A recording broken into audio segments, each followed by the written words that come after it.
Nowadays, students, question number 3 is in poem In Spite of War, there are several examples of personification. Personifications की बहुत सी examples हैं. Identify आपने शनाख्त करनी है 2 examples of personification.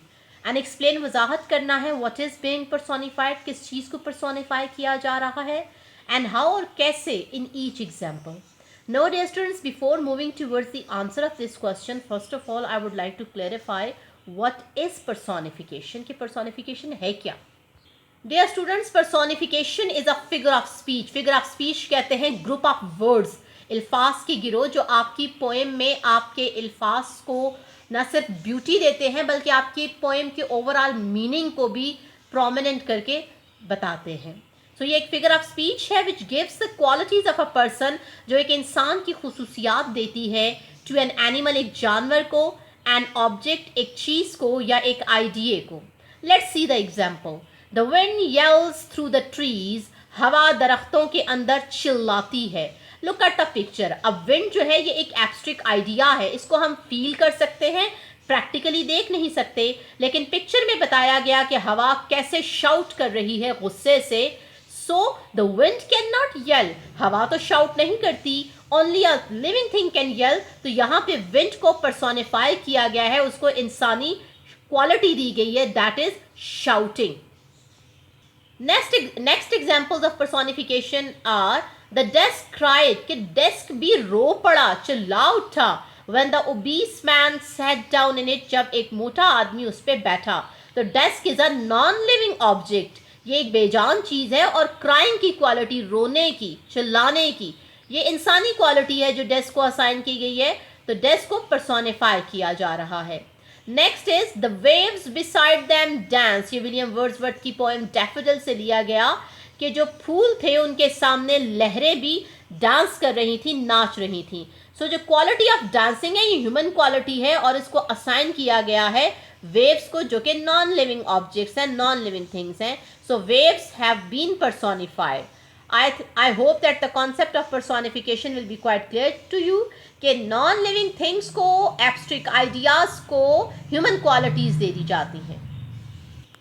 Now let's see the answer of the question number 3. Personification is a figure of speech. ये अल्फाज का एक ग्रुप है in which जिसमें ह्यूमन करेक्टरिस्टिक्स, इंसानी खुसूसियात आर एट्रीब्यूटेड, मंसूब की जाती हैं, दी जाती हैं टू नॉन लिविंग थिंग्स, गैर इंसानी चीज़ों को या बेजान चीज़ों को.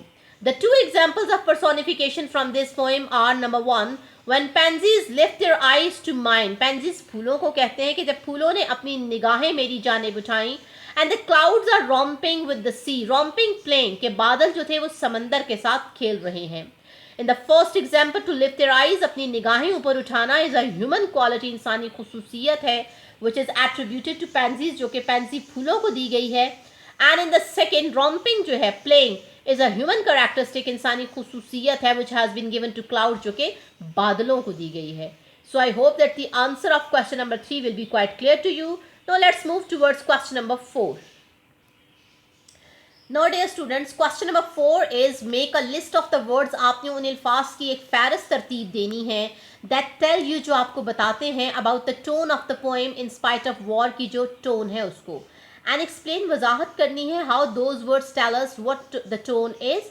Use examples from the poem to back up your reasoning. अपनी reasoning को मज़ीद सबूत फराहम करने के लिए आपने एग्जाम्पल लेनी है उन अल्फाज की अपनी पोएम से.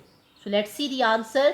The words laughs, sings, blooming खिलना, flashing जो lights हैं, romping playing and born, ये tells us, हमें बताते हैं the tone of the poem is optimistic, ये पुरुम्मीद है, positive है. Blooming of flowers, फूलों का खिलना, is a symbol of hope, उम्मीद की अलामत है. Flashing and romping also show, और flashing और जो playing की एक्टिविटी है ये भी शो करती है ब्राइट एस्पेक्ट ऑफ लाइफ, जिंदगी के रोशन पहलुओं को. Both the words loaf and सिंग, हंसना और गाने गाना, ऑल्सो टेल अस, हमें बताते हैं the optimistic tone of the poem, poem की जो मुस्बत जो टोन है. व्हेन द पोएटेस सेज, जब शायरा कहती है, something with in me laughs and sings, कि मेरे अंदर कोई चीज़ हंसती है, मुस्कुराती है, एंड सिंग्स और गाती है. So I hope that the answer of question number 4 will be quite clear to you. Now let's move towards question number 5.